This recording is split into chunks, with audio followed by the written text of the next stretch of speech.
Good evening, guys. My name is Hector. I sit on our Googlers Give team, which is a team that manages all of our employee volunteering and giving.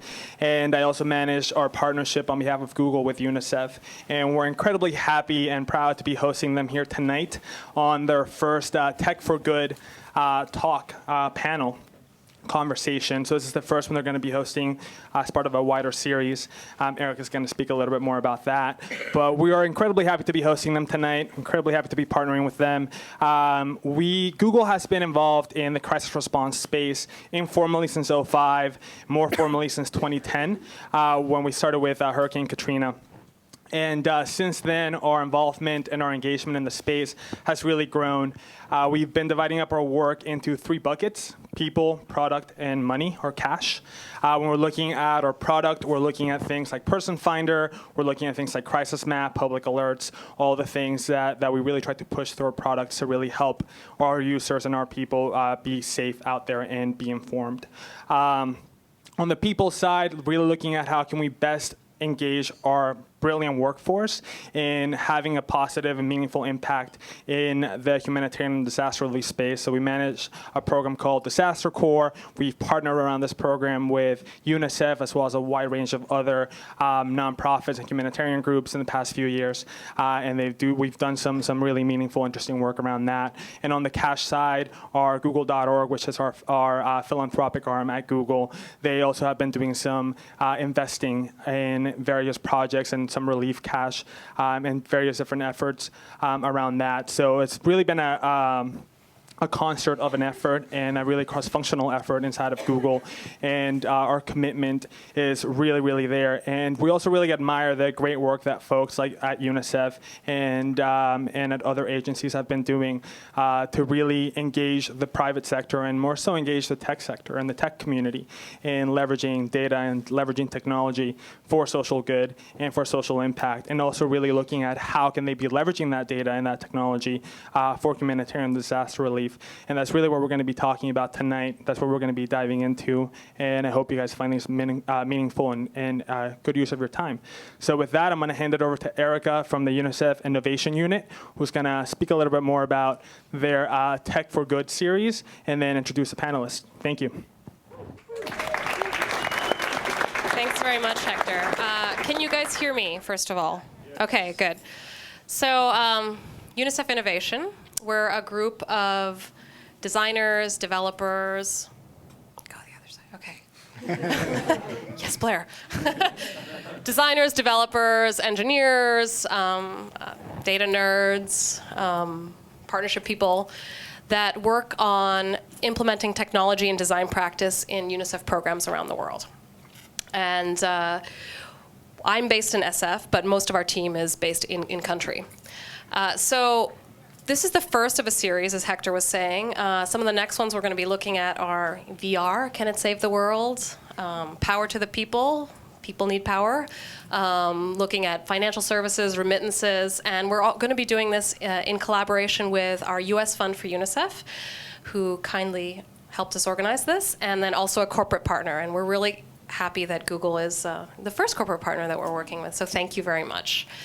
But this panel is really about technology and emergencies, the good, the bad things, and that's why it was an invite only, because I think this is the time to tell the truth about what works, what doesn't, and to hear from, I think, our private sector partners about their experience, because I think that's really important. So emergencies. UNICEF responds to about 300 emergencies every year, and we actually, I'd say 70% of our $5.5 billion budget every year goes towards the humanitarian sector. So it's a really, really important area of our work. In emergencies, we are the lead on communication, so getting messages out to people, hearing from people. We're the lead on water and sanitation, ensuring that people don't get sick from after an emergency. Education, getting kids back into school, and protection, making sure they're not trafficked and providing them psychosocial support. And increasingly, we're working much more with the technology sector, and the technology sector is really getting involved in this space. And some things are great, some other things are not so great. That's what we're here to talk about tonight. And I think that's why we're going to give you guys people from various groups to talk about their firsthand experience, to like actually concretize it a little bit, like through an experience that they've had. But to kick us off, and I know we've all been having fun, but we're actually going into something relatively serious. We're going to be showing a clip from the Oscar-nominated film Body Team 12, which follows a nurse in Liberia who is responsible for collecting bodies of people who have passed away from Ebola. And we actually have Haley from Riot, if you could raise your hand, who is available to talk to you all after this about the film, about the intervention and all that. So I'm going to get started. Let me just press play, and then we'll go straight into the panel after this. But first of all, thank you so much for coming.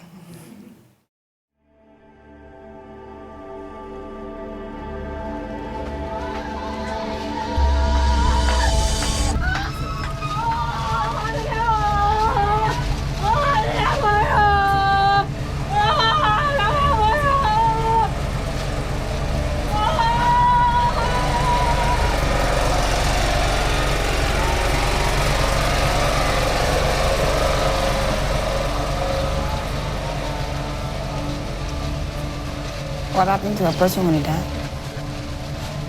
The righteous will resurrect on the day of the trumpet. Everyone will remain in your grave for now. You will resurrect when he comes that day.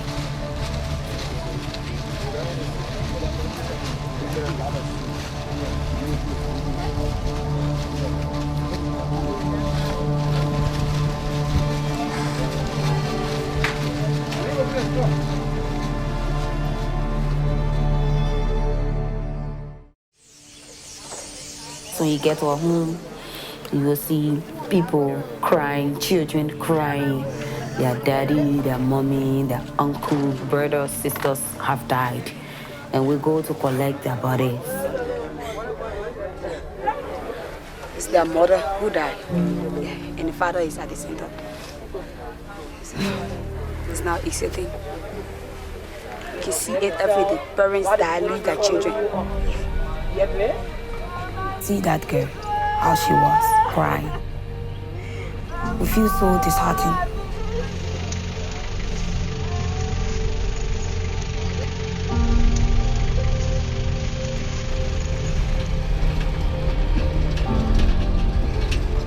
Sometimes dealing with the family is like a nightmare. Many times the family don't want to give up the body. You have to convince the family before you pick up their bodies. If you don't convince them, they will not give you their body. You have to talk to them, counsel them. They want to bury their loved one. They want closure. They know if we take the body, there will be no grave for them to visit. So this is why Red Cross take away the body so that we that are alive can remain alive. We know the person that is dead and the person that died is gone already. Well, you can't get the body at all. Nobody can get the body. That's the issue. I said wait. No. I don't Your think wait. guy saying that if the body go, I said wait. people If go you to go. stop beach. Forget it. Who are going to stop it?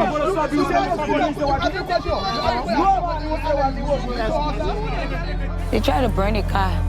Boy said, I know. You guys are not taking the body. Either I'll burn the car and I'll burn you guys in the car. So I was scared. I was really, really scared. They are not actually angry with us. They are not actually angry with us. It could be you. It could be you. You see your father, your brother, your sister just die like that. And people come, they say, come for the body. They don't know where you're taking the body to. They don't know what you are going to do with the body. They just don't know. Tell me, it's painful. It's very painful. They really want to see their loved ones' grave. It's painful, so we don't blame them. The only thing we do here is to counsel them, talk to them. This is what's happening in the country. Madia, that the situation we found ourselves in. So we just have to cooperate, and they agree with us. We take the body to the cremation site. am not there, and nothing is going to make me to be discouraged. I am going to work. Till Ebola leave my country, I am going to work. Thirsty.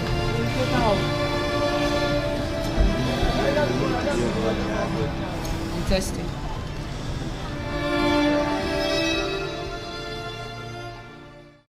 Very sobering film, but we're really glad to welcome you all again to the event. Please come up. My name is Stuart Campbell. I work with UNICEF Innovation. I'm based in Nairobi, kind of, but spend more time in the air and in airports than I do in any one country. I support field deployment at UNICEF, which means working with our country offices and their partners in responding to emergencies and a number of other challenges through new and different ways. I'm really excited today to be introducing you to this panel of guests, really experts in their respective fields, and it's really a cross-section of what the humanitarian sector looks like today, if we can call it a sector.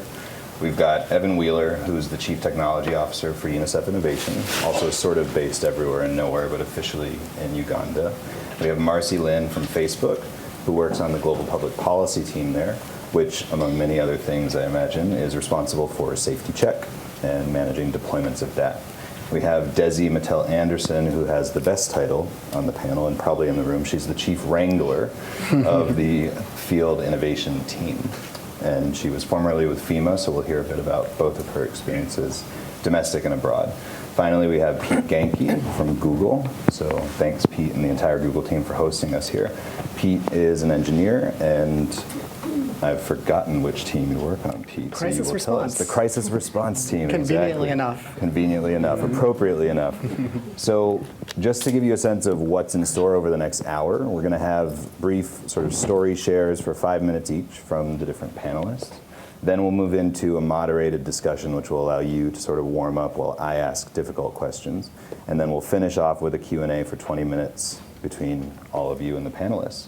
Just as a reminder, and I'll mention it again at the end of the session, we've got another hour in this space after this part of the night. We have more drinks, more food, and a great interactive area across the hall. There are 2 VR experiences that you can enjoy, as well as a number of other interactive booths from different organizations. So please stick around, have some drinks, and connect. With that, Evan, I'm going to hand you this and invite you to share. Yes, sorry. You probably can't all see it. So the hashtag is tech4good, the number 4 between tech and good. I actually thought I had accidentally written tech for God, which would have been awkward. Sorry? And you innovate. So tech for good, not God, unless that's your thing. And you innovate, which is our hashtag as a team, tracking the different discussions that UNICEF is having around this work. So Evan, you've got 5 minutes to tech for good. Go ahead. Thanks, Stuart. Yeah, my name is Evan, and I'd like to share a story from the fall of 2014 when I was deployed in support of UNICEF's response to the Ebola crisis. So our team has a lot of experience designing and deploying mobile solutions for data collection and coordination, whether that's regular reporting of indicators in the health sector, teacher attendance in the education sector, or youth engagement. And we were approached about a perceived problem of data quality and reliability in the critical data of number of suspected cases, number of confirmed cases, number of deaths in the Ebola response. This kind of information is really crucial to almost all of the activities that UNICEF engages in an emergency response. And is part of all of the planning about, okay, where do we need to support the building of new facilities? Where do critical supplies or health commodities need to be pre-positioned, et cetera. So the first couple weeks when I arrived in Liberia, were focused on kind of setting up the infrastructure with our open source platform for mobile communication called Rapid Pro. So getting those connections with the mobile network operators in place and starting conversations with Ministry of Health and other partners to design a system to help digitize and make more efficient these data processes around these critical indicators. So this is a picture of a couple of our counterparts in the Ministry of Health, and as you can see behind them, a lot of folders and a lot of paper. And what we found while we were kind of investigating the lay of the land and how this information is collected about the number of cases and how it's aggregated and analyzed, this is the mapping of that process. And this is something that, is very convoluted, seemingly error-prone. It involved a shared Gmail account that over a dozen people would check every day. And people emailing in Word documents that were then cut and pasted into an Excel spreadsheet sent to someone else. And remarkably, this system was incredibly reliable and resilient. This was kind of an embodiment of the human processes and the human relationships in the health sector and with partners. And there's a lot of talk in Silicon Valley about disruptive technologies and that power, and we quickly realized that disrupting this process would mean more lives lost, more cases of Ebola. And that was a really pivotal moment for our team to kind of come to that realization that, sure, digitizing and streamlining this process might have marginal increases in the data quality and timeliness of that data, but it would be really reckless and irresponsible of us to disrupt this process because it was good enough. So we kind of sat back and reflected and kind of dug into the problem a little more. Why was there this widespread perception of data quality issues where this is a system that we found was good enough? And so we asked around, we asked kind of a broader swath of organizations, a lot of organizations that were kind of working in the emergency facilities, and kind of asked them, if you could build anything to support your work, what would it be? And one organization that was working on some digital systems for nurses and others, health workers in emergency treatment facilities, they told us an anecdote that was, they were hearing everywhere in the country, which is, okay, a rural village in Liberia, someone gets sick, okay, my uncle is sick, he's got a fever, tropical climate, happens all the time, but this time a truck comes up, two guys in spacesuits come out, take my uncle away, we never see him again. And that was something that was happening throughout the country, and that so the effect on the data quality was that there were a lot of communities that weren't reporting illness and weren't reporting deaths to their community health officials. And so instead, we worked with, we convened several partners, and including Google, to build a system where the ambulance drivers would be able to give a PIN number to loved ones when they're transporting a patient. Often, the ambulance drivers didn't know which facility had room for more patients at that time. So they weren't able, when they're picking up a patient, to be able to say, okay, we're taking your loved one to the facility in such and such zone. So Ebola is obviously just one type of emergency disease outbreak that humanitarians respond to. We're now going to hear from Marcy about the Safety Check product from Facebook and the range of contexts in which that's deployed. So Marcy, you've got 5 minutes. So I'll just talk a little bit about how we're thinking about, not just Safety Check, but really, how we, Facebook, might be uniquely positioned to be helpful to people during times of crisis or disaster. So our mission is to give people the opportunity to share and to make the world more open and connected. We also are really inspired by this idea. Is this okay? Yeah, that's kind of weird, right? We're inspired by the idea that information is aid on the same level as other kinds of aid. And we already see people using our product to get information, share information offer assistance, find assistance. And so what we really look for are opportunities to amplify that, make it a better experience, to learn from our global community about how we can better serve them in times of need. These are just some examples of things that we have seen other people doing, these groups and pages after different events. And it's not just in the United States, it's around the world.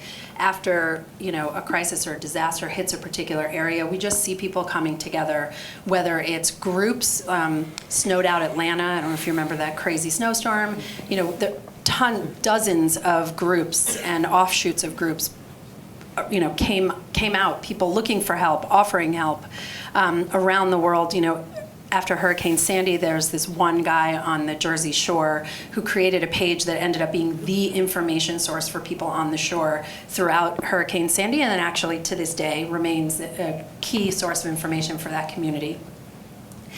And then this is my own, I don't know, for anybody from the area who remembers the Napa earthquake from, it was like 2 summers ago. We were actually building Safety Check at the time, and I just remember all of us wishing we had it. And you know, in the middle of the night, nobody else in my house felt it, but I felt the earthquake, and I got onto Facebook to let everybody know that I was okay. And the first comment is from my mother, who lives up in wine country and, you know, felt it as well. So this is kind of, you know, we see what's already happening on our product, and the product you may have heard about by now is Safety Check. And the main purpose of Safety Check, or the main purposes of Safety Check, are a quick, you know, easy, efficient way to let people know you're safe, to really like as instantly as possible notify all your friends on Facebook that you are okay, and then to check on other people. And I think we sort of came to light for most people who hadn't experienced Safety Check up until that point when Nepal hit. Millions and millions of people around the world have a special connection to Nepal, and that earthquake was devastating, as we know. In fact, we activated twice for these earthquakes. So I feel like Nepal really kind of put us on the map. And we really saw the impact of our product on people. We got a lot of feedback from our community about how Safety Check helped. Helped relieve worry from friends, and also helped people feel some sense of agency to be able to communicate out that they're okay. The next time you might have heard about Safety Check was after the Paris attacks in November, which was really the first time. You know, we built Safety Check, we launched Safety Check as a tool for use after natural disaster strikes. We saw an opportunity after Paris to activate our tool and see if it was useful. We were told by employees on the ground and from our community that this could fill a need, and so we activated. And then today, just this morning, we activated for a new kind of event, which we had never activated for before, which you may have heard about, a bridge collapse, excuse me, in India. You know, terrible events where, unfortunately, we have this product that we think helps people, and we're told by our global community that they find it useful and comforting during times, you know, like this that are hard. So the time that it really hit home for me was after Paris, actually. A few days later, I got an email from Kelly. I don't know if any of you know Kelly from Airbnb, but there were actually a number of Airbnb people in Paris at the time. And when she got back to San Francisco and was like safely in her own home, she just shot me a note and said, I just want to say thanks. That product was really meaningful for me and for my friends and my family. Felt really good knowing that I was okay. It was the only way I was able to communicate. And that, for me, you know, we've activated in places like Vanuatu or Fiji, places that I personally don't have connections. And then to be working on this product and to be part of this team that's trying to be helpful, and then to actually see people in my life be helped by it was really inspiring. And, you know, for all the difficulty of, you know, getting it right, and for all the times we learn every time we activate, you know, just having those nuggets of knowing that we're helping somebody somewhere helps. Thanks so much, Marcy. Thank you. Hi, I'm Desi. I'm with the Field Innovation Team. We empower humans to create cutting-edge disaster solutions. I've spent a lot of my life in crisis and disasters and emergencies. I could tell you a lot of stories. I could also tell you a little bit about how I got into that. But we don't have time for that today. I have 4 slides. I have 5 minutes. And I have 3 really great stories to share with you. So this is me and my great friend Christopher from New Orleans survived Hurricane Katrina. We're flying drones. We're at a boot camp that I run semi-annually. It's really fun. This one's particularly special because we had just flown some drones in a mudslide in Washington State. You probably know Oso. It had a big mudslide. You could see it from space. I'm not telling that story, but if you want to hear more about that story, ask me later. Well done. All right. This picture is particularly special to me because we ran a robotics petting zoo. How many of you can raise your hand, have been to a robotics petting zoo? Excellent, we've got one. Oh, we've got a second one. Maybe you visited us at South by Southwest. Is that it? Did you see it? Oh, different robo-zoo. I'll have to ask you about that later. But no, we ran a robo-zoo in the US-Mexico border crisis. So as many of you know, there's been a lot of Latin American youth coming over the border. This is a stat. I think it might be a little rusty, but since 2011, there's been about 150,000 Latin American youth. That's Guatemalan, El Salvadorian, and Honduran youth who've come from Latin America on what they call the Bestia, which is the train, through Mexico into the United States. We were stationed in Texas. It's hot. It's 90 degrees. It's humid. And all of a sudden, our NGO partners are saying, OK, field innovation team, galvanize these youth. Now, I want to give you some demographics. We're dealing with predominantly majority boys. We're also dealing with 50% over the ages of 13 to 17. So that's an age group that you really have to do something cool to get their attention, right? So what we decided to do was bring out a roboticist, and we ran a robotics petting zoo in the fields of Texas. And we were able to galvanize hundreds of youth to come out with us and play with all kinds of technologies, take apart our robots, build new ones. And it was a really interesting experience for us, but it was a way to show that technology can empower not just ourselves in response, it can also empower the survivors who've made the journey. Second one, this is a beautiful shot done by Erica, who's seated over there. She was on a deployment recently with us in Lebanon. Many of you have heard about the Syrian refugee crisis. Many of you are doing great work virtually. I know a lot of us know about what's going on in Germany. A lot of us know what's going on in Lesbos, but not many of us know about what's going on in the Middle East. Lebanon has 1.8 million refugees in a small country, 2/3 the size of Connecticut, 1.8 million. And I'm not even sure if that might just be an estimate because we saw so many people coming through the country when we were there. We were just there last week. So this shot is actually done with a 360 virtual reality camera. And we were actually going through a camp that had survived a fire last year in June. The fire in 30 minutes galvanized this camp. And the Showish, who is the camp leader, said the one thing that I'd be interested in doing is looking at our evacuation routes. Now, a lot of times we go into countries and people aren't thinking about emergency preparedness, but this camp in particular, very concerned about it because they actually lost a young Syrian child in June to the fire. So what we did is we captured on camera using the 360 camera. Erica was bravely holding it up. The evacuation routes, and the Showish took us through the camp to show us. We're now going to put that online, and then people can access it as they come to the camp to view virtually how they might come out and evacuate the camp. Why this is cool is usually virtual reality is used for empathy, which is fantastic. But now we're actually using the tool for something that can be used for them, for the refugees, something that's valuable for them. And many of the refugees we dealt with had smartphones. How am I doing on time, Stuart? You've got 35 seconds. Okay, last one. So this is kind of a long-term crisis, education, right? Ghana, lots of kids, they want to go to school, they go to school, but then after school, sun sets, it's by the equator, they don't have any light.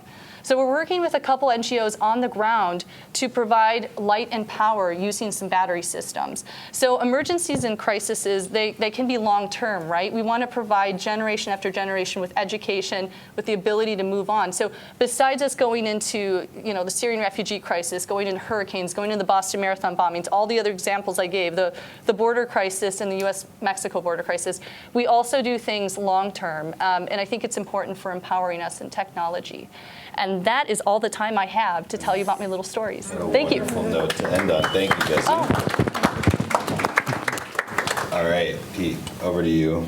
Okay, so my story is the Syrian refugee crisis. Before I jump into that story, a little bit of background. The crisis response team, back as Hector mentioned, we were helping out as far back as 2005 for Hurricane Katrina, providing satellite imagery and Google Earth licenses for those that were supporting the response efforts in New Orleans. The 2010 rolled around, January 2010, and the Haiti earthquake happened beyond anything we had seen before in terms of number affected and technology companies and other companies kind of wanting to do something. And Google saw a role for us to play in terms of kind of developing technology and really coming up with ways that we could help the affected user. And so we went to Larry and Sergey in 2010 after we built and launched Person Finder to help out with missing persons, to ask, hey, could we get a full-time team at Google that could be focused on helping solve some of the largest technology challenges in the crisis response space. And thankfully, they said yes. And so 2010 to 2015, these are all sort of the activations of the crisis response team. And so on my second week at Google, I joined our 20% volunteer efforts to kind of help out. And then I formally joined the team in 2012. And what you see here, these are lots of tiny icons. Actually, so what you don't see here are tiny icons that correspond to natural disasters. And mostly during, from 2010 to 2015, we were responding to things like earthquakes, tsunamis, flooding, all kinds of the normal major kind of natural kind of disasters, weather events that are affecting people. And one of the fundamental learnings of the crisis response team is that people turn to the tools they know and trust when something happens. And a really good example of this is in 2011, after the Tohoku earthquake in Japan, 20% of the queries in Hawaii were people searching for tsunami, people in Hawaii wanting to know if they needed to evacuate, leave their house, whether they would be impacted or not. And our search results were tsunami sushi and tsunami electronics, and it's holy crap, we have a really awesome responsibility to our users, to help them out when they're kind of having the worst day of their lives or wanting to know whether they need to leave or not. And so that's kind of the tenet of the crisis response team, that when a disaster happens, we want to provide our users, those affected users, with the right information to kind of know what to do next. And so, we had been, responding to 5, 6, 7 major natural disasters a year, since 2010. And then the summer of 2015 rolled around. And so the Syrian refugee crisis becomes critical. There was a photo in Der Spiegel, a German newspaper, of a youth washed up on shore that did not survive the trip, from Greece. Which really got the whole world kind of paying attention to this event.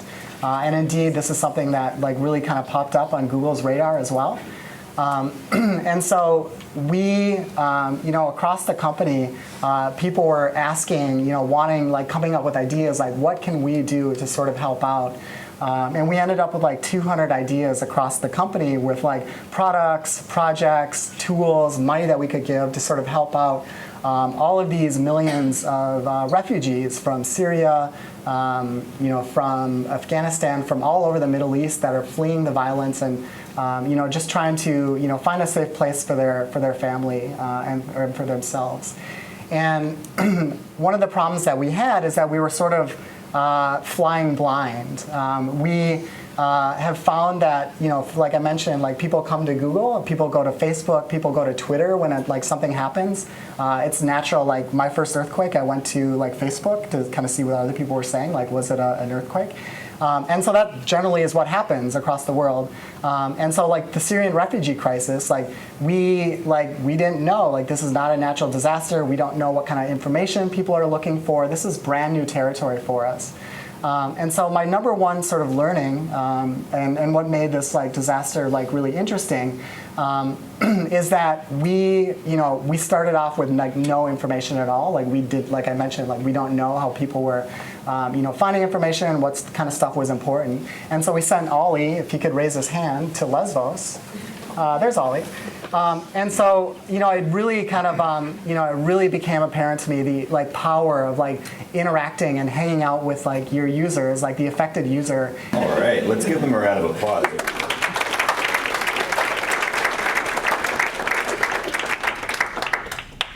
I promise we'll get through. Something that Pete said really resonated in terms of how you turn to tools that you trust and that connection between people and technology. One of the key themes in all of the panelists' stories was this notion that technology is just part of a solution. And we find as UNICEF that it really tends to be the smallest part of any solution, even when we're talking about tech. So I'd like to start with Desi, actually, and ask you if you could tell us how FIT or the partners that you work with assess user needs in the field and determine what problem you're actually solving and how to develop solutions that are centered on your user in a way that might help inform some of our partners in the audience about how to do the same. There's a couple layers with that, and every crisis and disaster is different. There's a layer of analytics that we do. We tend to look at a lot of our friends at Facebook, Twitter, and Google as well to get some information and do some contacts virtually. We're pretty connected around the world with different groups, so we have in-house partners everywhere we go. And once we get on the ground, I think we're all adults here. We shut up and listen. We just listen to what people are saying. We don't assume that they're going to want something. I don't assume that we're going to fly a drone, every place we go. I don't assume that we're going to have a coding solution. So a lot of what we do, Stuart, is we just listen to what people are saying. We take that in. We use some analytics and some algorithms. We look at everything all together, and then we work with our in-country partners to figure out really what their need is. And it's really that simple. It's listening to them. Great. Yeah. Yeah, I think we heard also from Evan's story about the work in Liberia that you come in even as an aid agency like UNICEF expecting that you know more or less what the requirements are, but that often changes. So Evan, an opportunity to complete the story you were sharing, but what I'd like you to highlight is the roles of the different actors, because in all the stories we're hearing, there's private sector, there's host government, there's aid agency, there's affected community. So if you could describe in completing, tying up that story about the product you were talking about, who did what? What was the role of the sort of key actors in that process, and how did we interact with them? Sure. So to pick up where I left off. 5 minutes. The PIN number was given to the loved ones, and then they would be able to look up where the patient was taken later. So once, and that was a really interesting. It was a really complex situation, and in Liberia especially, there were tons of organizations involved in that response, and kind of as UNICEF, we definitely played a role in developing that solution, but it was more around convening, and we were well positioned based on kind of the work UNICEF does and our relationship with government to be able to connect the dots in that situation where this was a really critical need in terms of community engagement and sensitization and having people be not afraid of the response and be afraid of Ebola rather than be afraid of the health workers in spacesuits. And so for that project, we connected the dots with Google, who was interested in supporting the work and technology in development, with a NGO who was doing a lot of work and eHealth Africa, Google, and UNICEF, and the Ministry of Health. So our role was kind of listening and connecting the dots in terms of who can help get a solution forward and deployed.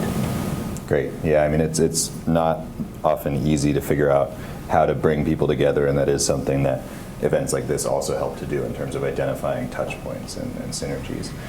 Marcy, something you said really struck me in terms of the sort of positioning of, in this case, Facebook, but the agency in question, how you determine what your unique comparative advantage is. Like, what is your unique positioning to respond to an emergency? So could you share a bit about how you and your team think about that, what signals you're looking for, how you're scanning environments pre and post crisis to determine not just where it's sexy to intervene? And I don't say that just about Facebook. We all love sexy, right? Come on, it's almost the weekend. We can love sexy. But what matters for you? Where can you have the most impact? You'll need a mic to expound on that. No. Yes. Yes. I mean, just taking a step back from like specific interventions like safety check, I think the thing that drives us in how we can be helpful is we really try to learn from our community, and we really try to learn and understand how people are using Facebook and where are the opportunities for us to amplify that, make it a better experience, make it a more useful experience, and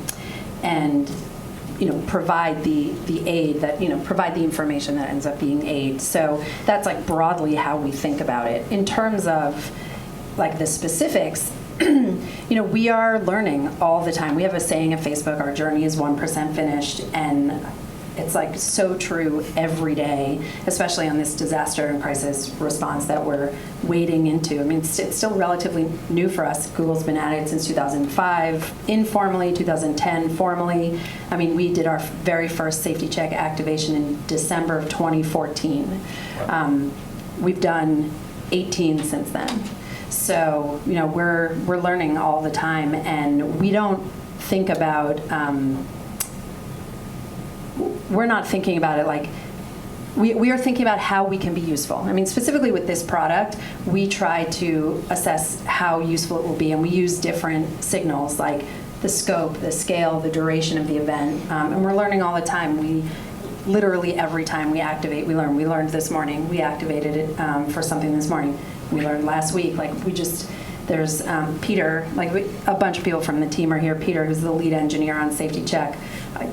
I learn from Peter every day. We love each other. It's a bit of a love fest on our team. So, we're open. Like, part of why we come to events like this is to learn from the community of people trying to respond and to better understand how might we be more useful, how might we plug into what other people are doing. We try to connect a lot within our sector just to understand what is everybody else doing, and how does that, it makes more sense. Oh, you're doing that. That actually makes more sense for you to do, and help us focus in on what makes sense for us to be doing. Awesome. That's definitely the way to go about it. Pete, I feel like your journey was 1% finished, so I'm going to come back. I've got 44 minutes of material left. I'm going to take the remaining 8 minutes and 15 seconds that I have. So in engaging in emergencies and developing solutions, one of the challenges we face, and I use the we to talk about the sort of bureaucracy of humanitarian action, is that we're not built to innovate. UNICEF and different agencies have started to build teams that can be a bit more agile and respond in new and different ways, but it's not really in our DNA. We're not fully. So something that we're interested in is how the tech sector might be able to sort of nudge the humanitarian community in the right direction and facilitate innovation in emergencies. Just a slightly embarrassing but important stat about how innovative or not the humanitarian sector is. We spend less money every year on R&D than the paper industry. So, yikes. So Pete, could you talk a bit about, you mentioned like all these how might we statements that your team was coming up with, 200 ideas coming out of Google, which is not surprising, obviously, but how might we leverage that type of entrepreneurial or innovative spirit and draw that in to be a bit more business as usual in the humanitarian sector. Yeah, so like just to like finish off my story is that so like we sent Ollie to Lesbos to really kind of get to know the refugees and like the information needs. And like one of the big things that we learned a little bit scarily is that people really were not using the web. They were using social media to kind of figure out what like where to go, what the border conditions were like. So like WhatsApp and Viber were kind of like the primary kind of means of kind of knowing what to do next, and it wasn't Google. And so that's a little bit scary for us in the crisis response space. But you know, we saw that as a major opportunity where, like, you know, for natural disasters, people come to Google. In this refugee crisis and like other kind of future events where kind of like the internet might be, you know, sort of like up and down. It's really the partnerships that are going to allow us, you know, to reach the individuals in the field with Facebook, you know, with these other organizations, especially NGOs that are doing that field work. And so what we found, to answer your question, what we found to be a really successful model historically, but very much so with the Syrian refugee crisis, is that the kind of tech sector can play you know, we have the expertise, we have, you know, lots and lots of software engineers and lots of passionate people. We can develop kind of prototypes, we can fund the research to kind of figure out information needs, we have designers, and we can put out, you know, something, you know, prototype ideas and just give it to the community and just throw it against the wall and see if it sticks.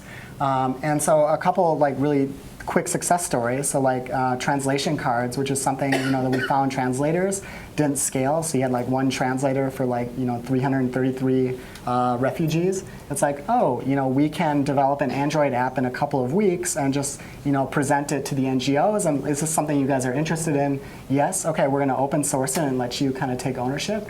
And I think that's a really nice model for us in kind of the future response space where, you know, we can, you know, support and facilitate some of this user research, pass those lessons on to the community, and then using our engineering talent and resources, you know, come up with the prototypes and the open source prototypes and just see, you know, whether there's interest in kind of taking those on.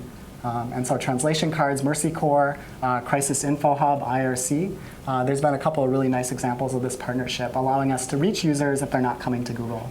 Awesome. Through partners. Awesome. You can see, I think, both of those projects in the interactive space, so do check that out after we're done.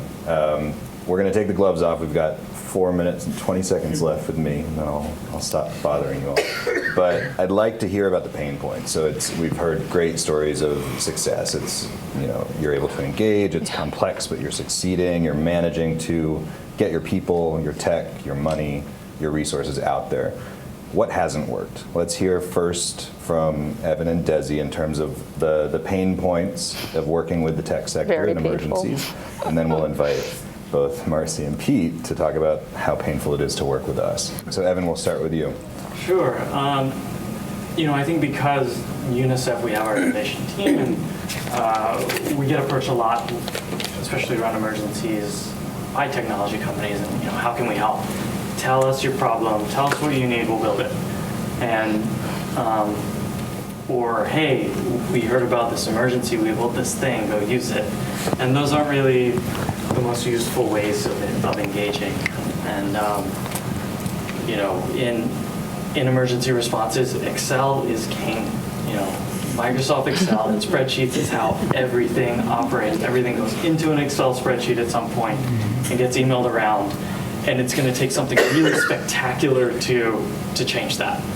And so instead of trying to build better products that'll incrementally kind of improve data flows, it's really like, great, you want to help, like, get us a team of designers and engineers to embed with an organization, and you know help think up new possibilities, or how can you build an ecosystem that supports a Excel workflow, things like that. So really there are kind of, at least in the near term, some pretty hard limits in what organizations are willing to risk in terms of changing how they operate. And so there are kind of those parameters that are you know, constraints are great. They encourage creativity. So really engaging in the process rather than focusing on building the best, most efficient, perfect tool for something. Great. Desi, can you sort of talk about your pain points from the fit perspective? You can thank your sponsor as well, but just to be clear, Microsoft does not contribute to UNICEF Innovation. Excel's just a great product. So we have a combination, a hybrid of humanitarians and technologists. So my pain point really isn't the technologist. It's just the, doing something for the first time and having, multiple failures and then making it to the end. So I was talking about this mudslide that hit Washington State. You could see it from space. Some of you know the town of Oso. This happened back in 2014. So the team's down there, and we don't have a solution built. We go in there, even the technologists go in there, and they know we're going to listen, we're going to observe, we're going to do our own analysis, we're going to hear what the community and the survivors have to say, and then we're going to decide what we're going to do. And that was really clutch in this mudslide. What we found out was a lot of the search and rescue teams were having some challenges. It was such a big, giant swamp that they were muddling through to find people and all kinds of things that they couldn't really get a grasp of the situational awareness of this entire mudslide. So my team was like, okay, first idea was we were going to take these giant trampolines and have people, the search and rescue teams, bounce on the trampolines across the mudslide and to get to the different spots. This is real. This is a real idea. It was my idea, so I can share it. It's innovative. It's innovative, right? So the incident commander's like, Desi, I think that's great, but that's just like let's just not go there. So we started thinking again. We're like, well, what do we have in our package that we could use to get this kind of awareness with such a huge mudslide? So one of our roboticists said, well, I have a quad rotor. I have an Airbot 100. Let's see if we can get the FAA and the incident command to sign off on it. Let's do the flights around. So we do 7 flights around mudslide. We get the approval. Everyone's good. This thing is flying around. We're getting all this data. We think we have enough resolution in our camera. We don't. So when the quad rotor comes back, the drone, we get it, we're all excited. That night we're having a pizza party, everybody's putting things together. We're going to create this big giant 3D scan, 12 million triangle mesh model, and then 3D printed on a 500 biojet here in the Bay Area. That's our thought. This is what we're going to do, and we're going to bring it back to Oso, and it's going to be a happy ending. They're going to have the plan, and they're going to be able to map out the search and rescue teams for the rest of the time. I mean, there are a number of pain points for us. Oftentimes we're our own worst pain point. We have a lot of mottos at Facebook, but one of our core values, or one of our core tenets that drive us, is move fast, which is something that I think is certainly something that attracts me to working at Facebook. So sometimes we want to move faster than we can. I think when it comes to working with the NGO sector, that need for speed is often not there. I think that's something that is hard for us. So when you think about, when Nepal hit, one of the things we did for the first time was we ran a global donation campaign. We stood that thing up very, very quickly. We needed to find a partner to drive the donations to. We needed to vet the partner. There's a lot of behind the scenes work, and being able to find good partners with that kind of speed who can move as quickly as that. Similarly, related to the refugee crisis, we made a video and we didn't have a lot of time to get it done, and we searched really hard to find partners who could move as quickly as we needed to move. So I think speed is really something that we look for in partnership with the NGO sector. The other thing I'll say, and I've said this before, I feel like so if you've heard me say it, apologies, but one of the things that is hard for us sometimes is the incoming from NGOs and response agencies.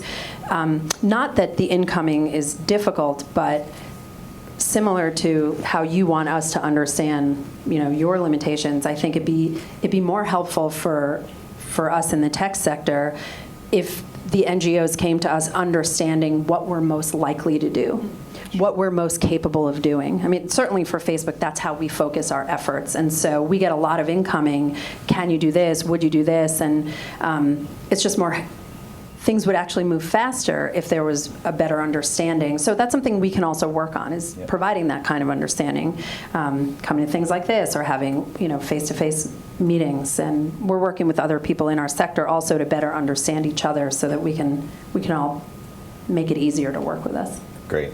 Thank you, and sorry about all that pain. Pete, I give you no love or time, but I'm going to give you a whole minute to respond to this question. I mean, I'm saving all my pain points for beer, so like, come talk to me after. I'm going to leave right now. Actually, so like speed is actually like, I mean, you stole my like brilliant idea or like brilliant pain point. But I mean, really, the idea of like failing fast is something that, you know, is germane to like, you know, things that happen at Facebook and at Google. And like, you know, we, you know, some of the partnership stuff that we do, like the joint activities, you know, for the refugee response, like, you know, one project we worked on, it took probably like, I don't know, like 9 to like 13 weeks to kind of figure out whether this project was going to be a success or not. And that's just a long, in like, you know, tech company, that's like 13 years. That's a long time to wait. And it's a long time where you have like volunteers to kind of like stay engaged and to kind of stay, you know, motivated, like waiting for the field trial, you know, to happen. And so this idea of like, let's just try it, you know, in the kind of NGO space and like fail fast, like let's just see if it works, would be something that would make our lives a lot easier. And something historically, you know, that's been an issue, but like for the refugee crisis, like awesomely wasn't, was kind of like the ability for NGOs to kind of get along in the turf wars. And so, you know, which like, you know, we have to kind of pick winners or like which NGO do we decide to work with? And it's obviously yeah. We're not an NGO. But the check's in the mail. But, you know, for the refugee crisis, like I was impressed and very happy to see like IRC, Mercy Corps, all of these groups working together. In the past where it was like, no, like they just don't want to work together. And so that's limited our ability to really have that impact. So just you guys hug it out, figure it out, and like, you know, we can work with you better. All right, that we can do. We're good at hugging. I'm going to open it up. We are supposed to stop at 8. Let's take 5 extra minutes, so 10 good minutes of Q&A. We'll take a couple questions. If your question is for a specific panelist, just say so. I'm going to keep it a little bit on topic and just ask for the NGOs, and they're talking about speed. Can you comment on how you then think about reputational risk versus that speed and how that all plays together? And I guess just responding to disasters and so forth and the need for internet access and high speed or low speed, how do you think we can be better at getting better connectivity post-disasters? How do you avoid the problem of building multiple silos? After Katrina and after many events, there were at least 14 different locator systems. All right, so how do we basically avoid duplication of effort and actually duplication and reinventing failures over and over and over again? The famous comment of, we've got to stop reinventing the flat tire. In terms of reputational risk, that was directed at the humanitarian agency side of the shop. So Desi, I'll let you respond to that question. I think I can give a pretty concise answer. I do think UNICEF should also take a stab at this. I run a small NGO and we're so fast. So we don't have as much issue with getting things done really quick. The Washington mudslides, flying the drones, like we were ready to go. We had to work with partners to get them to fly it, but we're ready to run. But I did work for FEMA. And I will. Not as fast? Not as fast. But it had a lot of good things too. And I do think there's something to say when you are larger and you are moving in, you do have to consider, most importantly, the people that you're serving and making sure that you're sending the right messages out because you're hitting so many folks. At the same time, less concern about your perception, more concern about what you're doing on the ground to help people. So as long as you have that intent and that's the focus is the survivors, then it's good. If your intent is you're looking good or the perception, then I would say that's not so great. We do love silos. So could you talk a little bit, either in the context of Ebola or another experience, how sort of coordination on the ground works to avoid that, or we try at least to sort of avoid setting up or sustaining silos, as it were? Yeah, I mean, that's a huge issue, and I think it's, you know, as Pete said, you know, we really need a lot more hugging in the humanitarian space. And there is a lot of kind of fiefdoms and turf wars among agencies, and then a lot of times not a willingness to collaborate. But I think having that pressure from the technology sector would be really great. So kind of either as a donor or a partner that's working with a number of agencies to kind of force us to play nice. Yeah, definitely. One of the areas that we're trying to play nice in, which doesn't always go well, is connectivity. So to that question about how do we increase or improve connectivity either ahead of, during, or immediately after a crisis, there are at least two groups on the panel that are dabbling in this space. Would one of you like to respond to this question? I think the answer is just to deploy Loon for all of these post-crisis events. So next question. Yeah. Speaking of things that work flawlessly. Yeah, exactly. No, I mean, really, totally fair, totally fair. No, I think the connectivity is a really good question, and like that's we in the last couple of years we've stood up a team that works with NetHope, with Facebook, with Cisco. That can do rapid deployments of personnel and networking equipment. We deployed for Vanuatu for the Syrian refugee crisis to get folks connected in the immediate aftermath of these horrible events.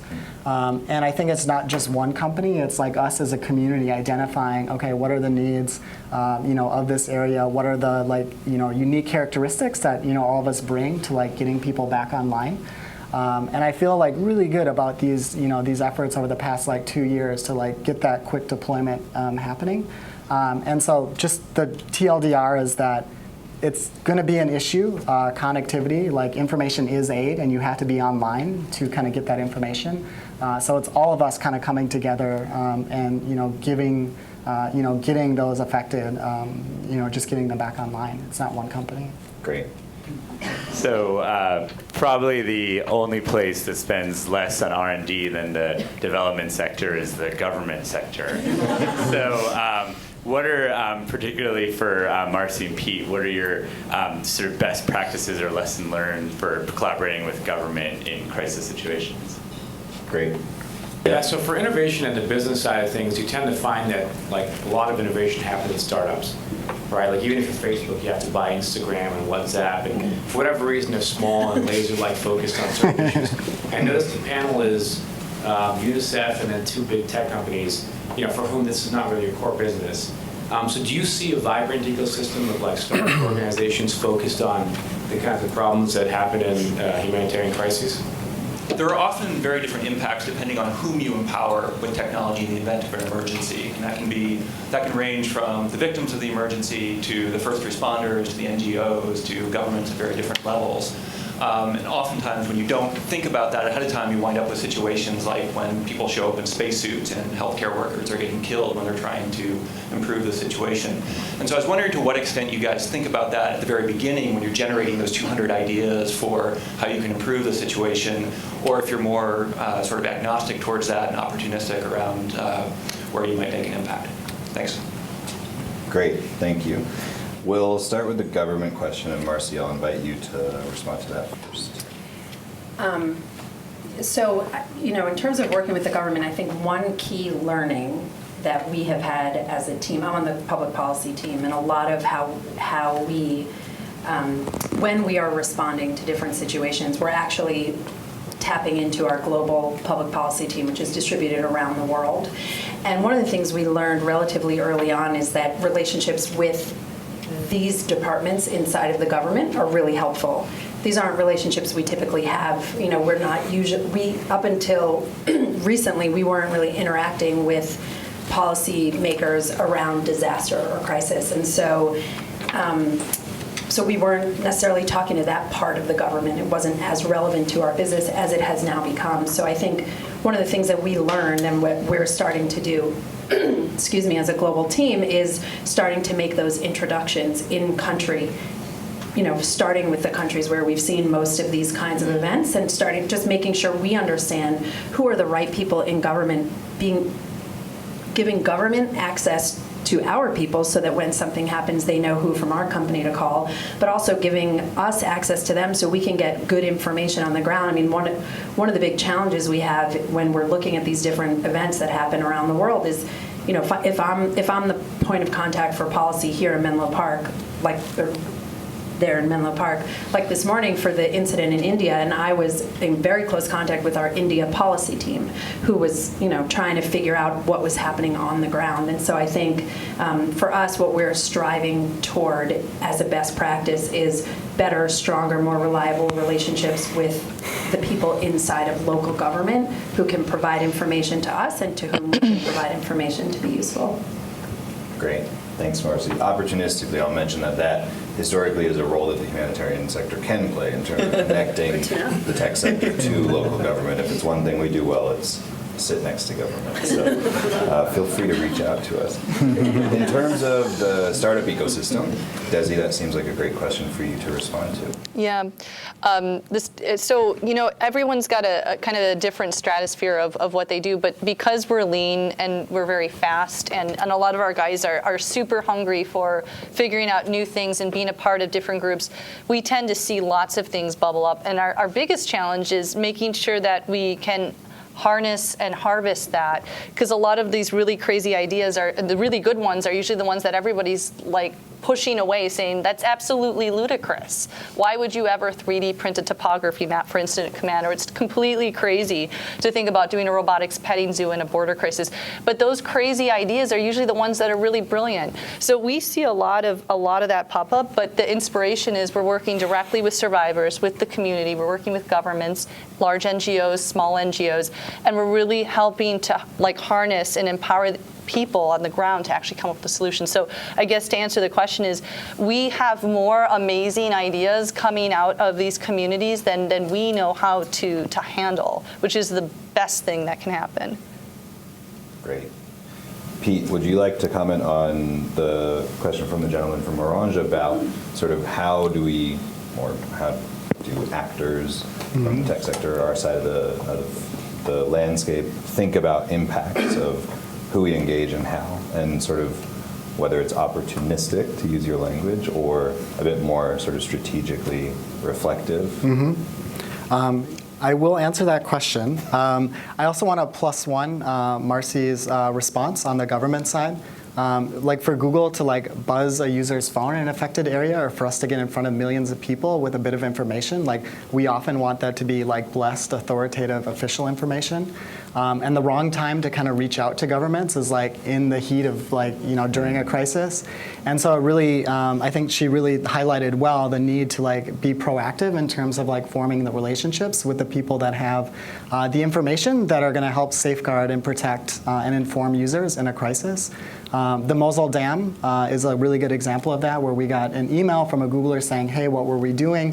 There's 1.5 million people that are at risk, and we have a really good relationship with the State Department, and we were able to get on a call with them and say, hey, could you guys let us know what's really happening? What can we be doing?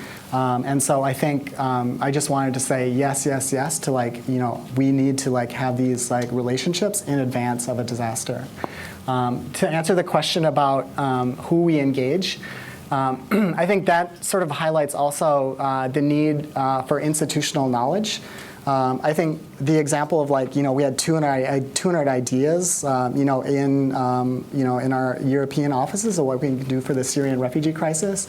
Part of my role was just to sanity check a lot of this and okay, these are ideas that are harmful, these are the ideas that are awesome, these are the partners that we want to reach out to, and that can drive and own this. And I think, yeah, it's having that sustained investment in crisis response so that we can have these relationships and we know, something happens, these are the people we need to reach out to. Because it is you don't want to invest in the wrong partner or the wrong, effort that, wouldn't have the reach or scale of another sort of entity. So for me, it's just it's, having worked at this for so long to know okay, UNICEF, good, other organization, not so good. Checks in the mail. On that note, I am going to stop it there because we're well into your eating, drinking, and VRing time. I want to thank all of the panelists for great sort of stories and reflections.